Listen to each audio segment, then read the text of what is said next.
There's many things that I love about living in Mexico, but I think that one of the obvious things is it allows me the lifestyle that I want to live as an artist because it's affordable. I'm able to get my Social Security here. I'm able to live the way I want, travel. I'm definitely living comfortably, and I'm living my dream in Mexico that I would not be able to do in the U.S. Hi, I'm Glen Rogers. Welcome to my home in San Miguel de Allende. My name is Glen Rogers. I'm 68 years old. I live in San Miguel de Allende, Mexico. I bought a home here for $160,000 US cash. It's a 2-bedroom, 2-bath home. I would describe my house as a tree house. It's built up like 4 floors. I've got lots of foliage around it. I have balconies on every level that I can look down.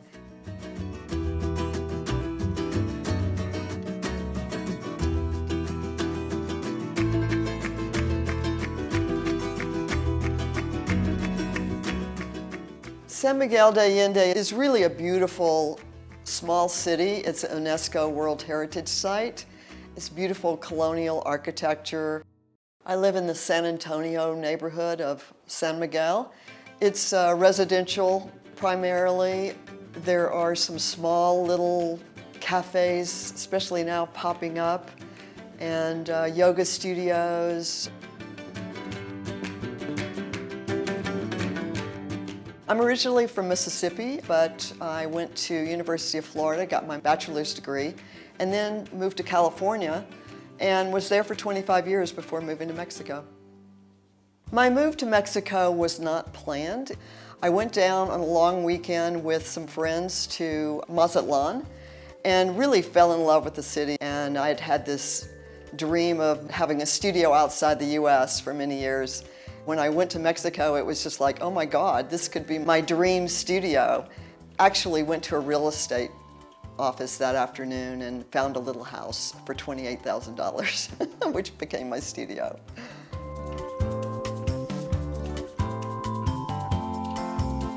I guess I felt like I was ready for another challenge. I looked at Oaxaca, Ajijic, and Lake Chapala areas, and then put my sights on San Miguel because it is an artist community.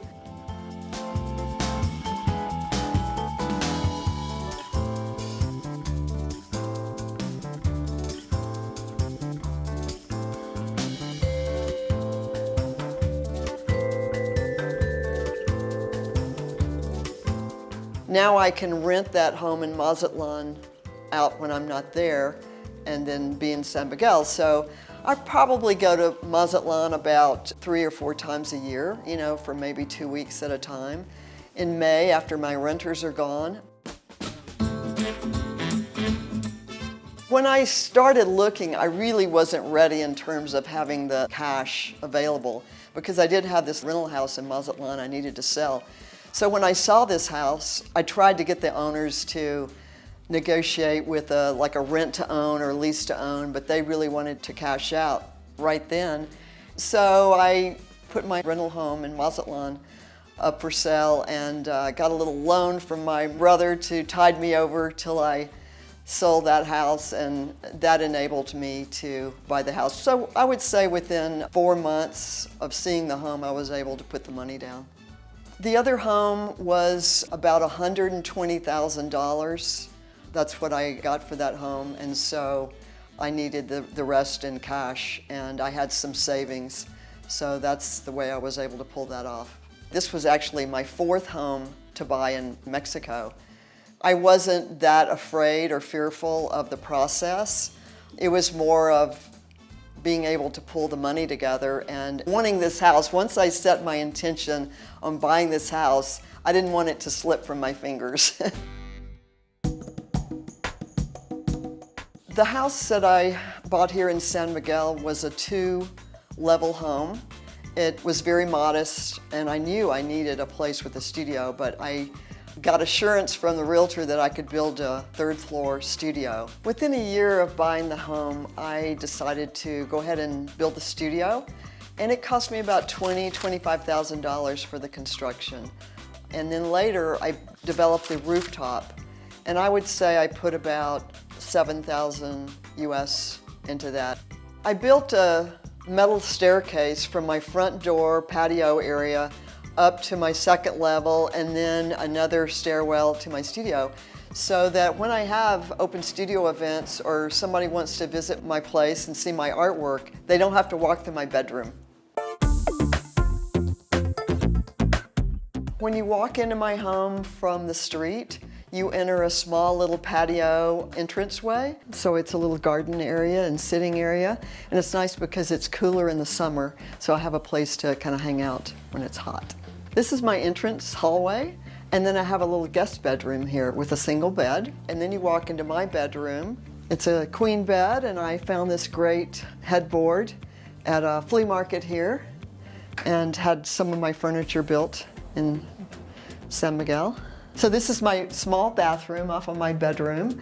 In Mexico, we have these beautiful Talavera tiles. These I bought in Dolores Hidalgo. So follow me up to my living area. This is my living area. I share with my lovely cat Ginger. And this is where I do a lot of my work on my laptop, my reading. I've got a little library here, and I have my fireplace and heater. So this is my cozy room.